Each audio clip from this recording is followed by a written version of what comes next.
एक नदी के किनारे दो पेड़ लगे थे। उस रास्ते से एक चिड़िया गुजरी और उसने पहले पेड़ से पूछा, बारिश होने वाला है, क्या मैं और मेरे बच्चे तुम्हारी टहनी में घोंसला बनाकर रह सकते हैं?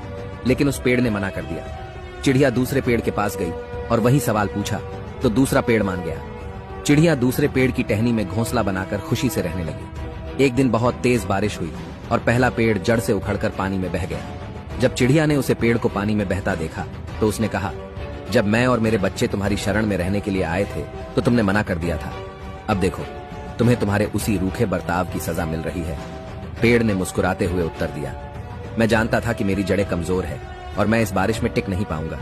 मैं तुम्हारी और तुम्हारे बच्चों की जान खतरे में नहीं डालना चाहता। मना करने के लिए मुझे क्षमा कर दो। और यह कहते कहते पेड़ पानी में बह गया। निष्कर्ष, किसी के अहंकार को उसकी कठोरता न समझे। क्या पता उसके इसी अहंकार से आपका भला हो। कौन किस परिस्थिति में शायद हम नहीं जानते, इसलिए किसी के चरित्र और शैली को उसके वर्तमान से न तोले। एक बार जंगल में एक गधे और बाघ के बीच में बहस हो गई। गधा कह रहा था कि घास का कलर नीला है, जबकि बाघ कह रहा था कि घास का कलर हरा है। इसी बात को लेकर दोनों के बीच बहुत बड़ी बहस हो गई और यह मामला गर्मा गया।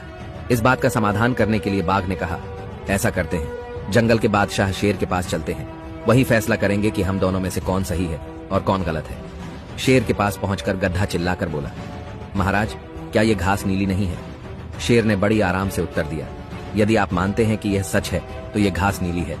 फिर गधा बोला कि यह बाघ मुझसे असहमत है और मेरा विरोध करता है और मुझे परेशान करता है, कृपया इसे सजा दें।